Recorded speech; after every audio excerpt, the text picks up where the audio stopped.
अस्सलामुअलैकुम dear students, कैसे हैं आप सब। मेरी तरफ से आपको और आपकी फैमिलीज़ को बहुत बहुत ईद मुबारक। बहुत सारे स्टूडेंट्स ने कहा था कि सर चैप्टर नंबर 2 शुरू करें। सो आज हम शुरू कर रहे हैं chapter number 2 from first year physics which is vectors and equilibrium. So बेटा, हमारे पास दो तरह के फिजिकल क्वांटिटीज़ होते हैं। पहले तो हम ये जान लेते हैं कि फिजिकल क्वांटिटी क्या है, राइट। सो हम कहते हैं कि भाई वो क्वांटिटी फिजिकल क्वांटिटी होगी जो कि ऑब्जर्वेबल हो और मेजरेबल हो। So those quantities are physical quantities which can B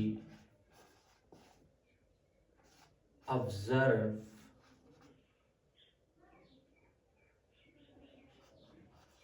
observable and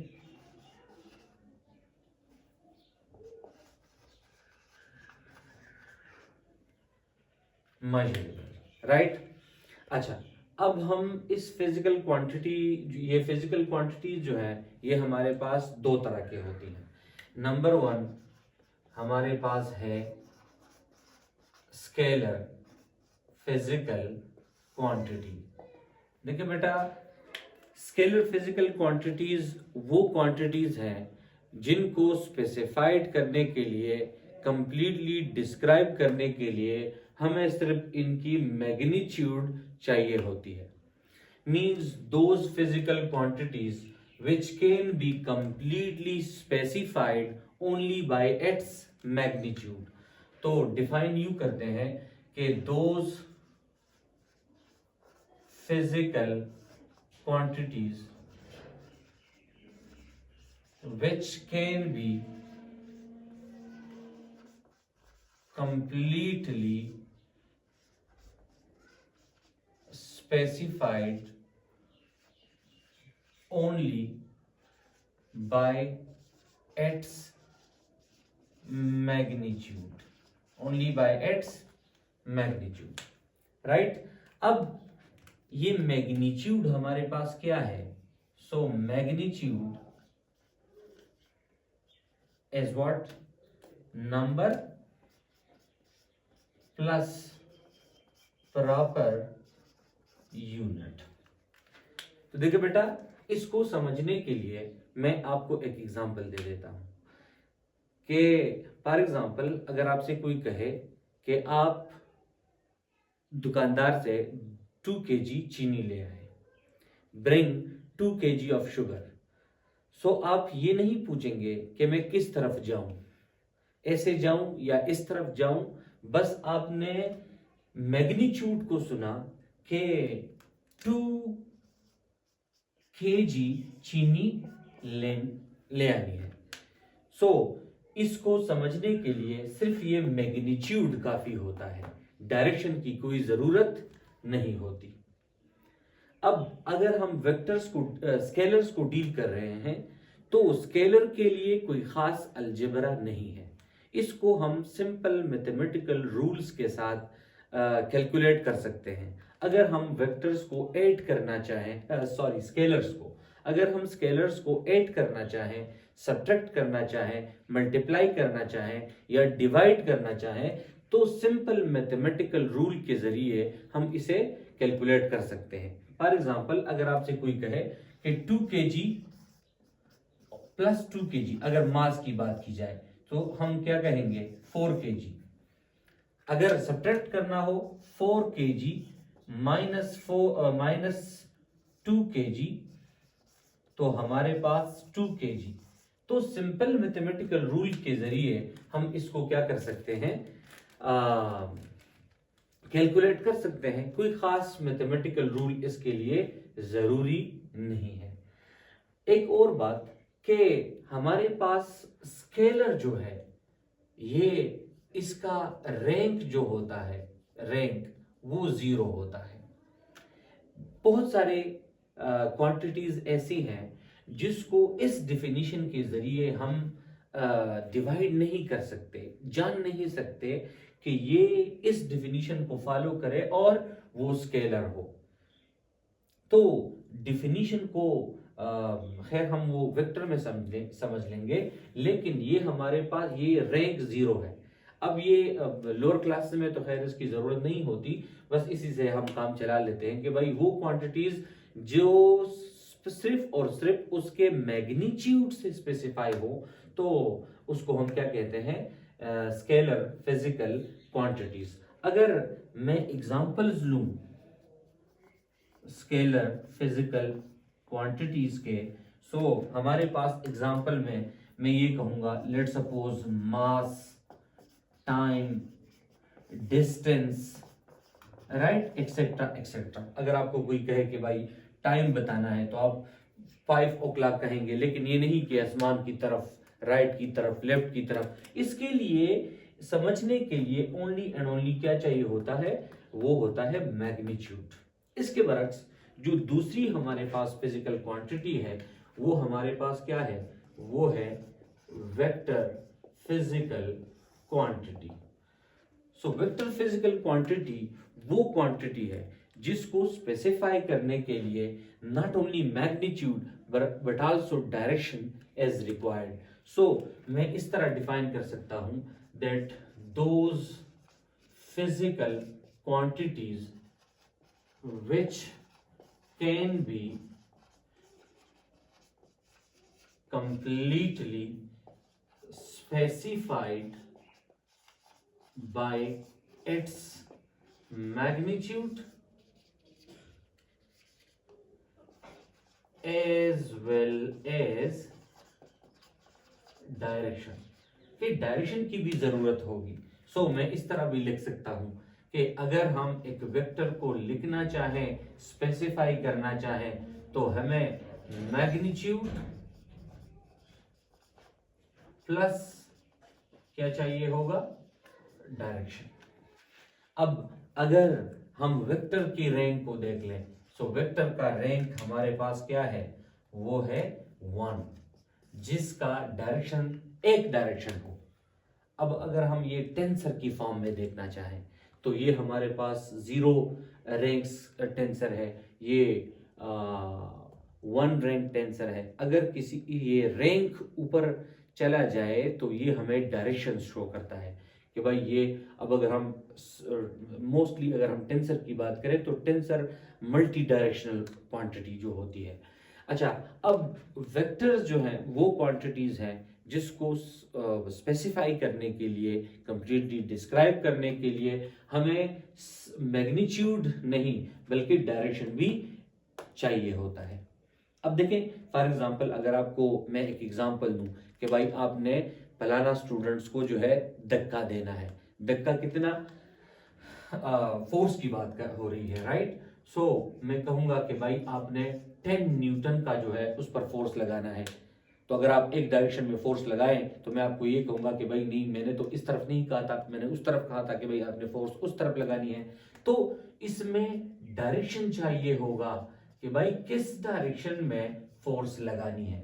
सो ऐसे फिजिकल क्वांटिटीज जिसको समझने के लिए हमें ना सिर्फ मैग्नीट्यूड बल्कि डायरेक्शन भी चाहिए होता है। अब देखिए, अगर मैं इसको एक एग्जांपल से आप लोगों को कहूं, जिस तरह मैंने यहां कहा था कि भाई ये जो डेफिनेशन है ये कंप्लीट नहीं है, वो इस तरह कि देखिए, अगर मैं एक एग्जांपल दूं आपको कि चलो हमारे पास 10 एम्पेयर का करंट है और वो एक वायर में राइट डायरेक्शन में राइट जा रहा है, इस तरह मूव हो रहा है, राइट। तो अगर मैं आप लोगों से कहूं कि भाई ये करंट हमारे पास स्केलर क्वांटिटी है या वेक्टर, तो बहुत सारे स्टूडेंट्स शायद इस डायरेक्शन की वजह से कंफ्यूज हो जाए कि भाई नहीं, डायरेक्शन तो करंट तो हमारे पास क्या है, करंट को हम आई से रिप्रेजेंट करते हैं। सो बहुत सारे बच्चे ये कहेंगे कि नहीं सर, यहाँ तो डायरेक्शन है, तो शायद करंट हमारे पास वेक्टर फिजिकल क्वांटिटी हो, लेकिन ऐसा नहीं है। इसलिए इस डिफिनीशन को मैं ये कहता हूं कि ये डिफिनीशन इनकम्प्लीट है। बेटा मैं आप लोगों को समझाने के लिए थोड़ा सा इसमें जो है आप लोगों को ये बता देता हूं कि ये वेक्टर्स जो हैं ये हमारे पास एक स्पेस का हिस्सा है। जिसको हम कहते हैं वेक्टर स्पेस, राइट। और उस वेक्टर स्पेस के कुछ रूल्स हैं, तो जो जो फिजिकल क्वांटिटीज उस रूल्स को ओबे करते हों, तो वही फिजिकल क्वांटिटीज हमारे पास क्या होंगे, वेक्टर फिजिकल क्वांटिटीज होंगे।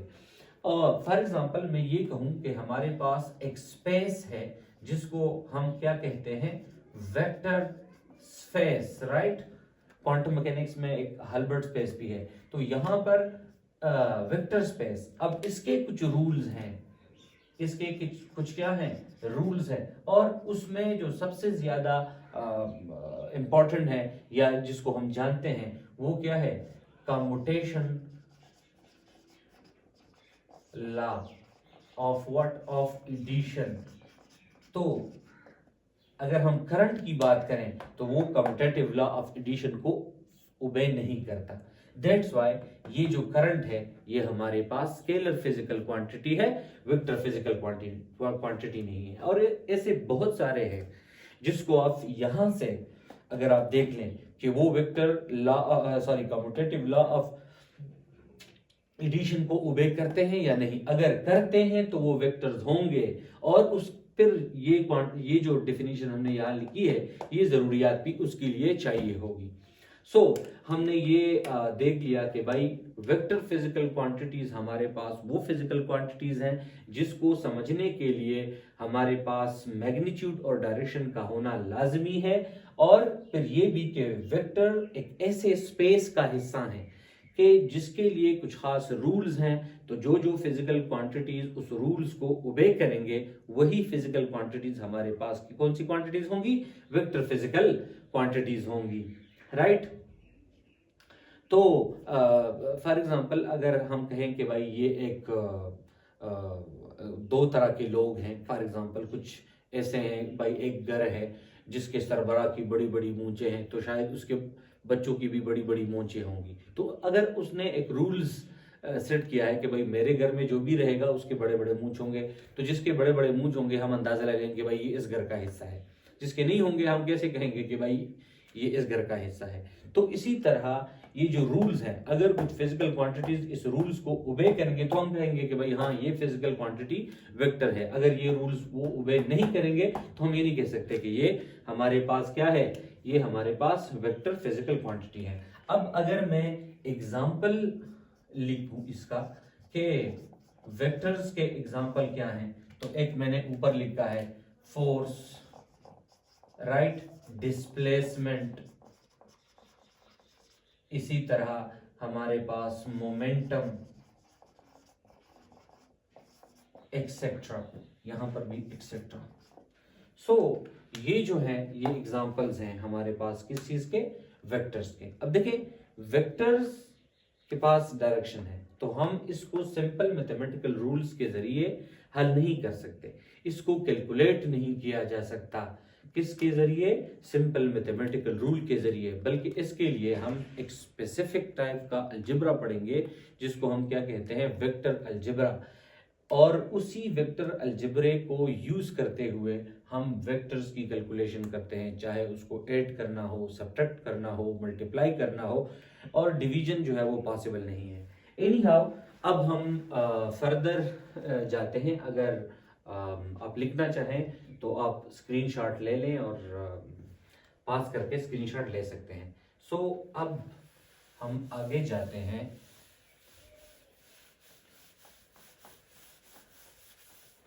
अगर हम वेक्टर्स की बात करें तो वेक्टर्स को हम रिप्रेजेंट किस तरह कर सकते हैं। Representation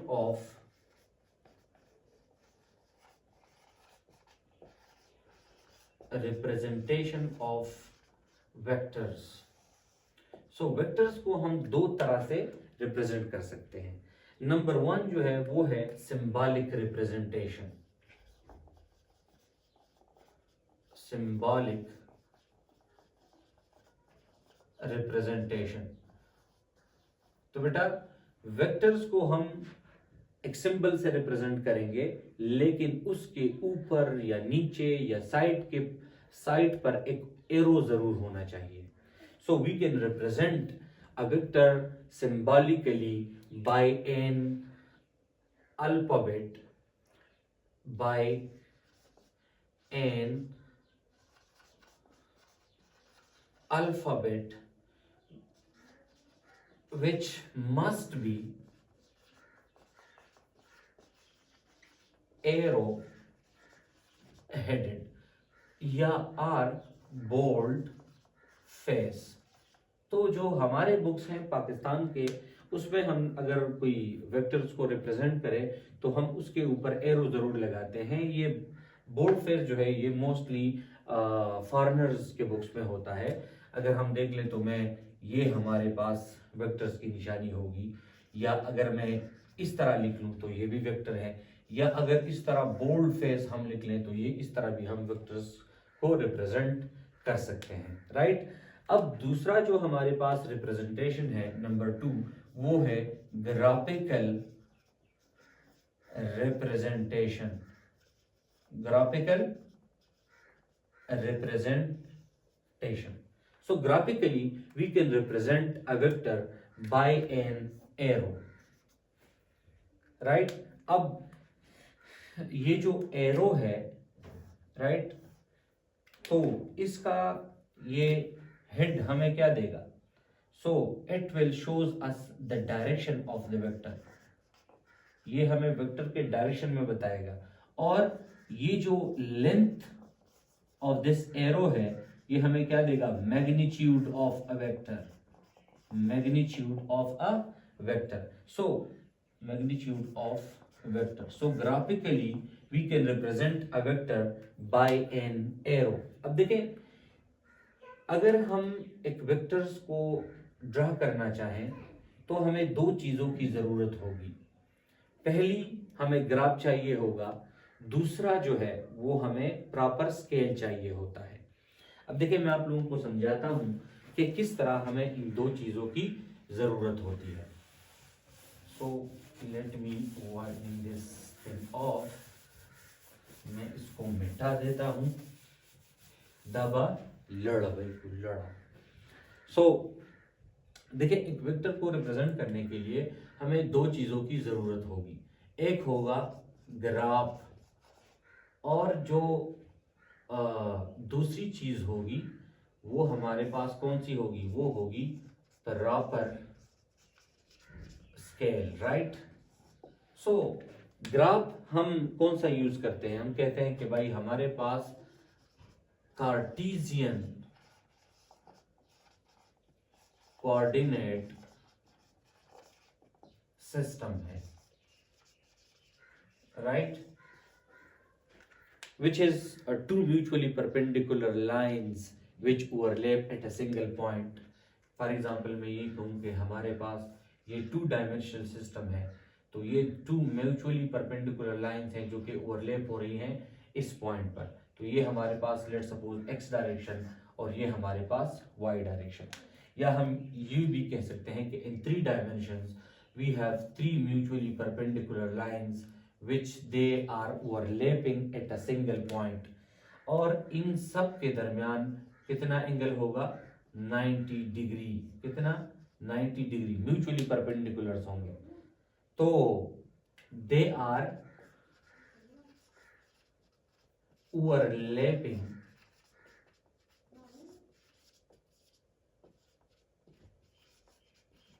eight a single point. वो एक सिंगल पॉइंट पर क्या होंगे? ओवरलैप होंगे। अब इसकी हमें जरूरत होगी जब हम एक वेक्टर को क्या करेंगे? रिप्रेजेंट करेंगे, राइट। और दूसरी जो चीज है वो हमारे पास क्या है? नंबर 2, वो हमारे पास है प्रॉपर स्केल। क्या? Proper scale. अब अगर फॉर एग्जांपल मुझे कोई ये कहे कि भाई आप 20 न्यूटन फोर्स जो है वो प्लॉट करें किस डायरेक्शन में? एक्स डायरेक्शन में या एक्स वाई डायरेक्शन में, राइट। तो अब अगर मैं स्केल उठाऊं तो भाई स्केल में तो न्यूटन नहीं है, तो मैं कैसे इस मैग्नीट्यूड को ड्रा करूंगा? तो मुझे इसके लिए एक प्रॉपर स्केल की जरूरत होगी। तो मैं इस तरह कहूंगा कि भाई लेट सपोज मेरे पास 5 न्यूटन वो बराबर है 1 सेंटीमीटर के। This is up to you, आप जिस तरह लेना चाहें, 5 न्यूटन 2 सेंटीमीटर के बराबर कर लें। तो अगर हमारे पास 5 न्यूटन हमारे पास 1 सेंटीमीटर के बराबर है, तो 20 न्यूटन जो होगा वो हमारे पास 4 सेंटीमीटर के बराबर हो जाएगा। नाउ अब अगर हम देख लें तो स्केल में हमारे पास सेंटीमीटर है और मेरे पास ग्राफ भी है, राइट। तो मैं क्या करूंगा, मैं एक 4 सेंटीमीटर का लाइन बना लूंगा इस तरह, जो कि एक्स वाई डायरेक्शन में है, और ये 4 सेंटीमीटर एक्चुअली रिप्रेजेंट करेगा 20 न्यूटन फोर्स को। और अगर मेरे पास कुछ एंगल हो कि भाई एक्स डायरेक्शन के साथ लेट सपोज ये 45 डिग्री का एंगल बना रहा है क्योंकि एक्स वाई प्लेन में है, तो इस तरह हम एक वेक्टर को क्या कर सकते हैं, रिप्रेजेंट कर सकते हैं। तो अगर आप स्क्रीनशॉट लेना चाहें तो आप स्क्रीनशॉट ले लें ताकि मैं इसको मिटा दूं। अब जिस तरह मैंने आप लोगों से कहा कि स्केलर्स के लिए हमारे पास कोई मैथमेटिकल रूल नहीं है, हम अलजेब्रा नहीं है, बस सिंपल मैथमेटिकल रूल्स के जरिए हम उसको क्या कर सकते हैं, सॉल्व या कैलकुलेट कर सकते हैं। लेकिन वेक्टर्स के लिए हमारे पास एक स्पेसिफिक अलजेब्रा होगा जिसको हम वेक्टर अलजेब्रा कहते हैं, और उसके अंदर वेक्टर्स की कैलकुलेशन के लिए स्पेसिफिक रूल्स होंगे, राइट। ओके बेटा, देखिए बेटा, अगर हम वेक्टर्स के लिए एक स्पेसिफिक अलजेब्रा चाहिए होगा जिसको हम कौन सा अलजेब्रा कहते हैं, vector algebra, vectors algebra, right. अब देखें जिस तरह, अब इसमें क्या क्या होंगी तो आप देख लें। लेट सपोज मैं ये कहूं कि नंबर 1, अगर हम एडिशन की बात करें तो अगर मैं वेक्टर को वेक्टर के साथ ऐड कर सकता हूं और मुझे क्या मिलेगा, वेक्टर मिलेगा, राइट। तो अगर मैं यहां पर इस तरह लिख लूं कि भाई ये हमारे पास एक वेक्टर है और ये हमारे पास एक स्केलर है, तो मैं इसको ऐड नहीं कर सकता, ये हमारे पास इसी तरह ही होंगे, वेक्टर्स प्लस स्केलर्स, इसमें ये डिसॉल्व नहीं हो सकता, राइट। सो हम एडिशन के लिए एक स्पेसिफिक रूल्स को यूज करते हैं। नंबर 1 हमारे पास कौन से रूल्स हैं, head to tail rule, right. या हमारे पास इसमें नंबर 2 रूल जो है वो कौन सा है, हमारे पास है vector addition by rectangular component method, right. अगर मैं ये कहूं कि भाई मैं वेक्टर्स को क्या करना चाह रहा हूं, मल्टीप्लाई करना चाह रहा हूं, सो अगर मैं एक वेक्टर को मल्टीप्लाई कर लूं दूसरे वेक्टर के साथ, तो मुझे 2 तरह के रिजल्ट्स जो हैं वो मिलेंगे। ये स्केलर भी हो सकता है और ये वेक्टर भी हो सकता है, और इसके लिए हमारे पास 2 रूल्स हैं। एक नंबर 1 वो हमारे पास कौन सा है, डॉट प्रोडक्ट, जो कि हम आगे जाके डिटेल से पढ़ेंगे, और नंबर 2 हमारे पास कौन सा है, क्रॉस प्रोडक्ट। तो ये वेक्टर्स अलजेब्रे में ये स्पेसिफिक रूल्स हैं फॉर वेक्टर्स, राइट। और अगर मैं ये कहूं नंबर 3 कि मैं क्या करता हूं कि एक स्केलर क्वांटिटी को एक वेक्टर क्वांटिटी के साथ मल्टीप्लाई करता हूं, ये क्वांटिटी है, राइट, तो मुझे वेक्टर क्वांटिटी ही मिलेगी, राइट। जिस तरह एग्जांपल है मोमेंटम, जो कि मास को वेलोसिटी के साथ मैं मल्टीप्लाई करता हूं, तो वेलोसिटी हमारे पास वेक्टर है, मास स्केलर है, तो ये दोनों मल्टीप्लाई होकर मोमेंटम देता है, और मोमेंटम खुद हमारे पास वेक्टर क्वांटिटी है। सो अगर मैं एक स्केलर नंबर को मल्टीप्लाई करूं वेक्टर के साथ तो फिर भी हमें क्या मिलेगा, वेक्टर मिलेगा। और अगर मैं एक वेक्टर को डिवाइड करूं दूसरे वेक्टर पर तो ये को क्या होगा, नॉट पॉसिबल। अभी तक इसके बारे में कोई जो है वो डिस्कवरी नहीं आई। तो ये कुछ रूल्स हैं जो कि आगे जाके हम डिटेल से इंशाल्लाह इसको पढ़ेंगे भी। ओके, अब हम कुछ इम्पोर्टेंट वेक्टर्स के बारे में पढ़ते हैं। सम इम्पोर्टेंट वेक्टर्स, राइट, जो कि आगे जाके हम यूज करेंगे उसको। और अगर आप इसको नोट करना चाहें तो स्क्रीनशॉट लेके आप इसे नोट कर सकते हैं। ओके बेटा, मैं चलें इस यहाँ को मैं रिमूव करता हूँ।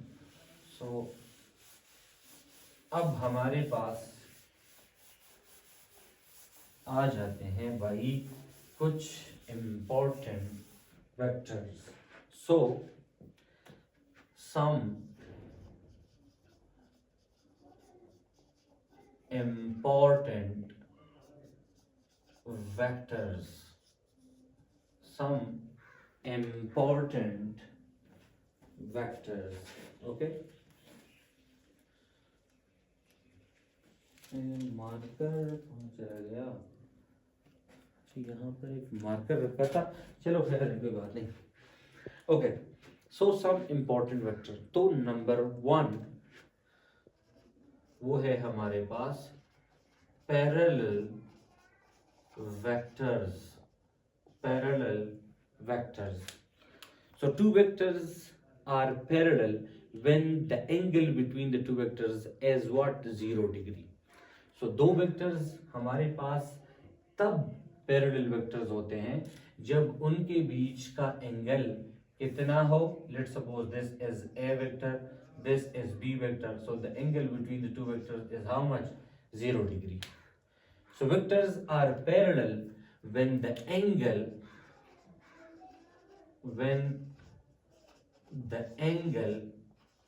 between the vectors is what, is 0 degree, right. अब देखें, इसके लिए मैग्नीट्यूड का सेम होना या स्टार्टिंग पॉइंट का सेम होना लाजिम नहीं है कि भाई इसमें कौन सी चीजों का, नॉट मैग्नीट्यूड,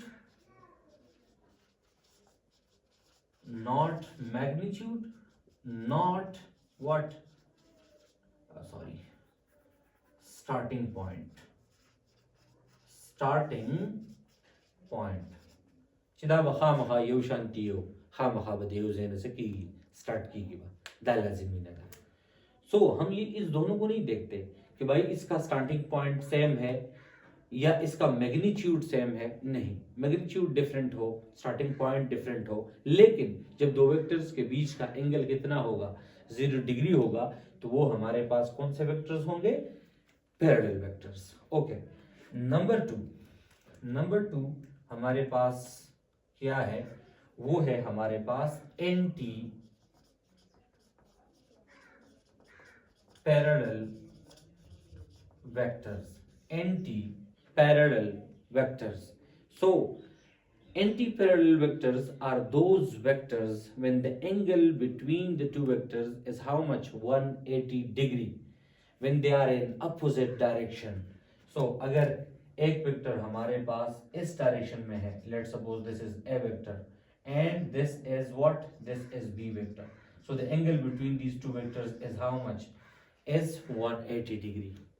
सो मैं ये कहता हूं कि when the angle between two vectors is how much, is 180 degree, so then the vectors are anti-parallel vectors। और इसी के लिए भी इन दोनों रूल्स को हम अप्लाई करते हैं कि भाई यहां पर भी मैग्नीट्यूड लाजिम नहीं है और स्टार्टिंग पॉइंट लाजिम नहीं है कि दोनों का मैग्नीट्यूड सेम हो, दोनों एक पॉइंट से स्टार्ट कर रहे हों, ये जरूरी नहीं है। जस्ट इन दोनों का जो डायरेक्शन है वो एक दूसरे के direction as what is opposite, ये डायरेक्शन अपोजिट होगा। सो इन दोनों वेक्टर्स के बीच का एंगल कितना होगा, 180 डिग्री, राइट। ओके, अब नंबर 3 जो है वो हमारे पास कौन से वेक्टर्स हैं, वो है equal vectors. So two vectors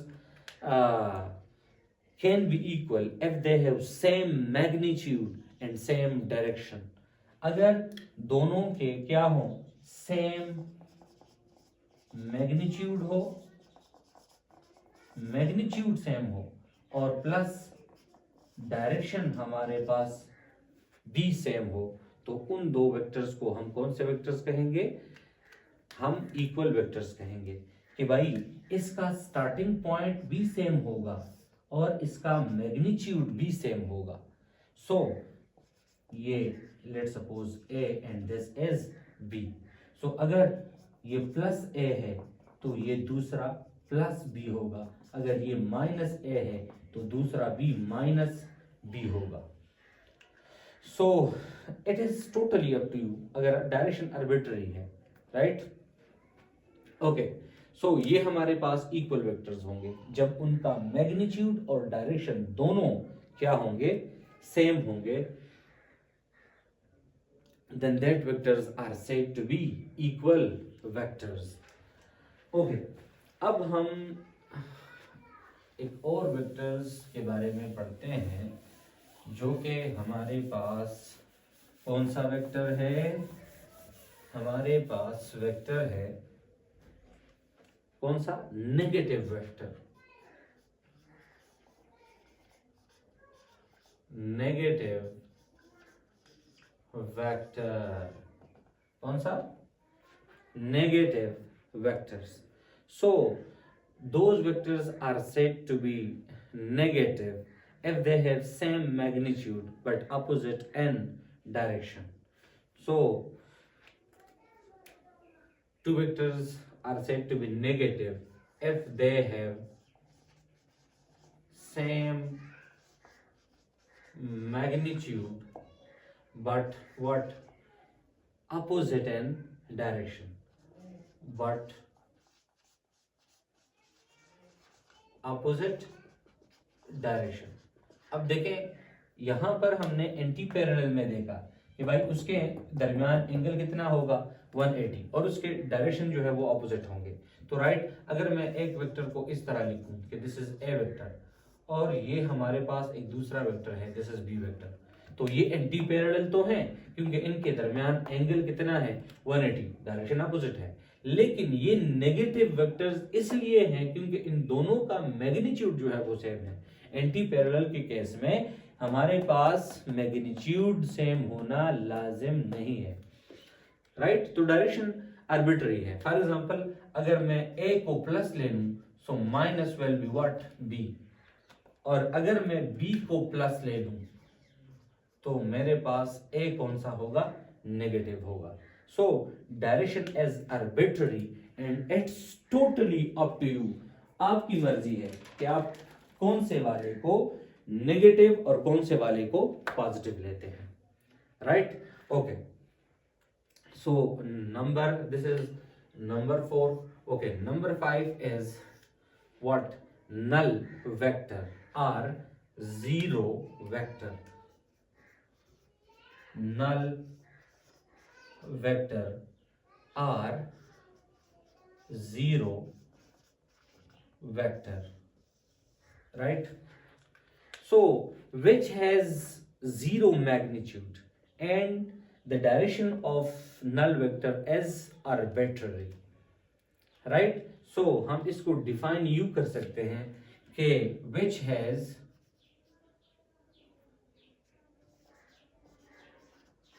has zero magnitude, zero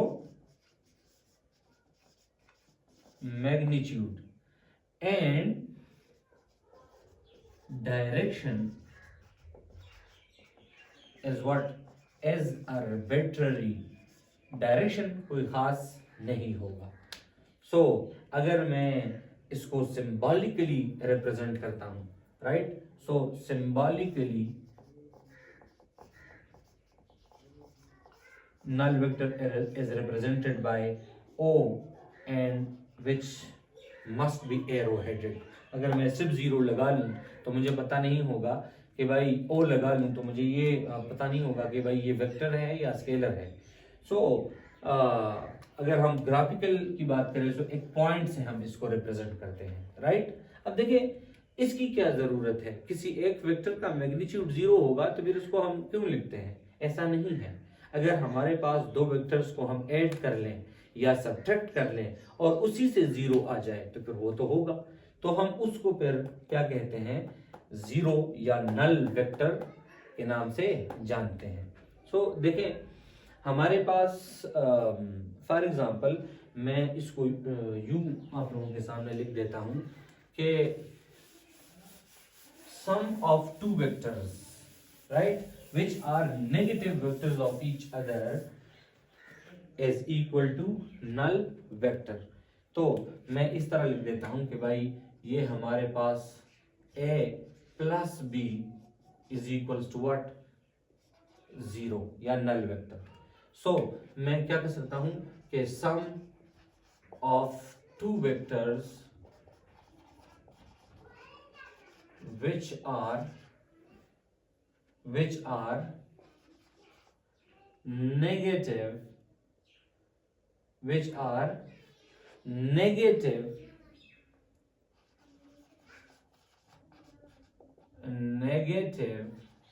vectors of each other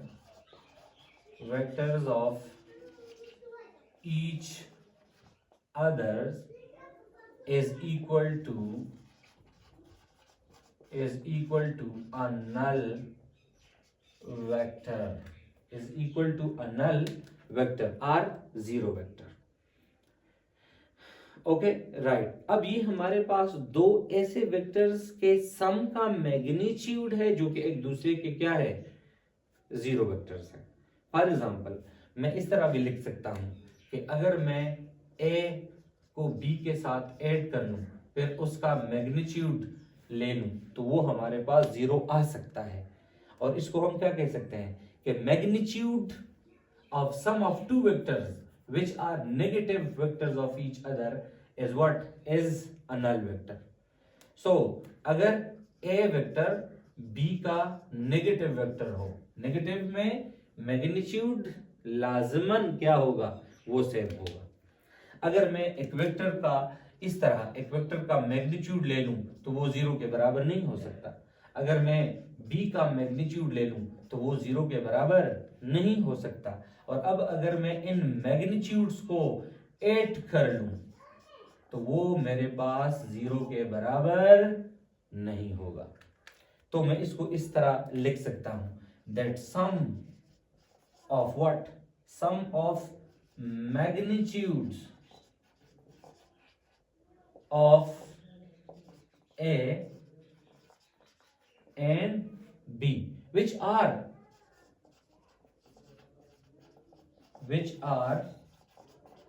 negative vectors of each other is not null vector। वो मेरे पास नल वेक्टर नहीं आएगा।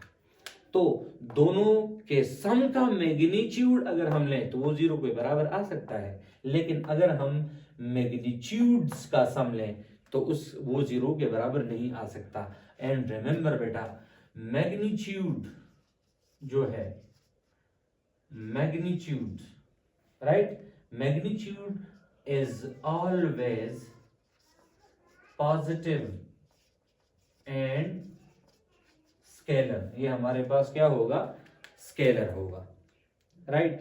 तो चले ये एक एग्जांपल से समझते हैं। फॉर एग्जांपल मैं यूं कहूं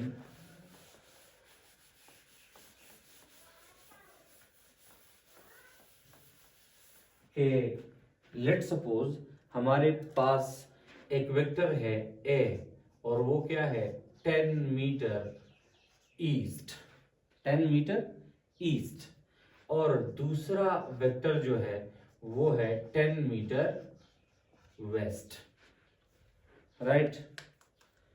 तो अगर मैं इसका मैग्नीट्यूड ले लूं, सो ए का मैग्नीट्यूड हमारे पास क्या है 10 मीटर, और बी का मैग्नीट्यूड जो है वो भी हमारे पास क्या है 10 मीटर।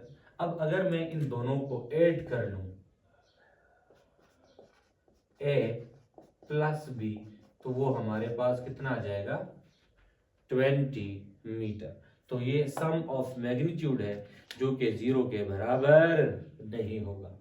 लेकिन अगर मैं ए प्लस बी लिख लूं, राइट, जो कि हमारे पास क्या है 10 metre east plus 10 metre west, तो देखें बेटा A plus B is equals to 10 metre east plus 10 metre, और ये वेस्ट नेगेटिव ईस्ट के बराबर है, राइट। तो अगर मैं ए प्लस बी, सो अगर हम इसको एक दूसरे के साथ ऐड कर लें, तो ये क्या 10 metre east negative 10 metre east, so ये इसका मैग्नीट्यूड हमारे पास किस चीज के बराबर हो जाएगा 0 के बराबर हो जाएगा, और ये हमारे पास नल वेक्टर के बराबर होगा। सो अगर हम दो ऐसे वेक्टर्स को ऐड कर लें जो कि एक दूसरे के नेगेटिव वेक्टर्स हों, जिसमें मैग्नीट्यूड लाजमन सेम हो, तो उसका जो रिजल्ट होगा वो 0 होगा, एक नल वेक्टर होगा, राइट। सो ये जो मैंने यहां पर लिखा है कि अगर हमारे पास नेगेटिव ईस्ट है तो वो वेस्ट के बराबर होगा, राइट। अगर हमारे पास नेगेटिव वेस्ट है तो ये किस चीज के बराबर होगा, ये ईस्ट के बराबर होगा। और अगर हमारे पास नेगेटिव नॉर्थ है तो ये हमारे पास पॉजिटिव साउथ, और अगर नेगेटिव साउथ है तो ये हमारे पास पॉजिटिव नॉर्थ के बराबर होगा। तो ये जो हमारे पास वेक्टर है इसको हम क्या कहते हैं नल वेक्टर। कौन सा नल वेक्टर। ओके बेटा, ना हम एक और वेक्टर पढ़ते हैं जो कि हमारे पास कौन सा वेक्टर है यूनिट वेक्टर। सो आप स्क्रीनशॉट जो है वो लेते जाएं। मैं बार बार आप लोगों से कह रहा हूँ कि मैं तो मिटाता चलता हूँ क्योंकि ये बोर्ड हमने इतना जो है बड़ा नहीं लगाया, क्योंकि फिर कैमरे की आंख उसको नहीं देख सकती, राइट बेटा। सो मैं इसको रिमूव करने लगा हूँ। कोई भी क्वेश्चन हो तो आप कमेंट सेक्शन में हमसे पूछ सकते हैं, इंशाल्लाह हम उसको क्लियर करने की भरपूर कोशिश करेंगे।